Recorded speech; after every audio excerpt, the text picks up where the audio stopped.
Hello guys, welcome to সায়নিস blog. আজ আমি যাচ্ছি বড়মার মন্দিরে, নৈহাটির বড়মার মন্দির। চলে এসেছি নৈহাটি স্টেশন। নৈহাটি স্টেশন থেকে বড়মার মন্দির জাস্ট পায়ে হেঁটে 10 মিনিট।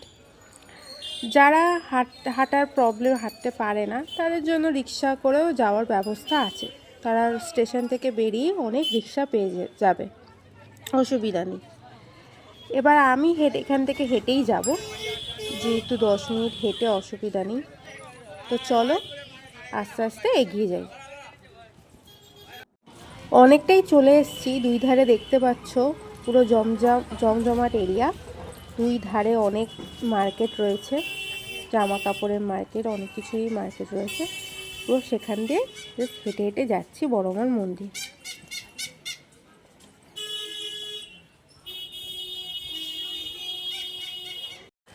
দেখো আমি চলে এসেছি বড়মার মন্দির, সামনেই বড়মার মন্দির। তোমরা সবাই দেখতে পাচ্ছ আশা করি। বাইরে থেকে তোমাদের আমি মন্দিরটা দেখিয়ে দিচ্ছি। একটু বাদে আমি মন্দিরের ভেতর প্রবেশ করব। আমি একটু মিষ্টি কিনে নিই, তারপর মন্দিরের ভেতর প্রবেশ করব। মন্দিরের ভেতর প্রবেশ করে গেছি। এখানে তোমরা দেখতে পাচ্ছ রেলিং করা। রেলিং করে গোল গোল গোল গোল করে ঘুরে ঘুরে ঢুকতে হবে। ব্যবস্থাটা ভালোই, কারণ মঙ্গলবার শনিবার প্রচণ্ড ভিড় হয়, বা অন্য কোনো অকেশনে প্রচণ্ড ভিড় হয়। ভিড়টা আটকানোর জন্য রেলিং করে, তো ব্যবস্থাটা ভালোই। এমনিতেও পরিষ্কার পরিচ্ছন্ন ভেতরটা।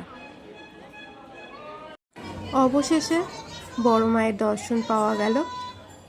তোমরা সবাই দেখো বড় মাকে। যারা যারা এখনও বড়মার মন্দির দর্শন করনি, তাদেরকে বলবো অবশ্যই বড়মার মন্দির দর্শন করে যাও।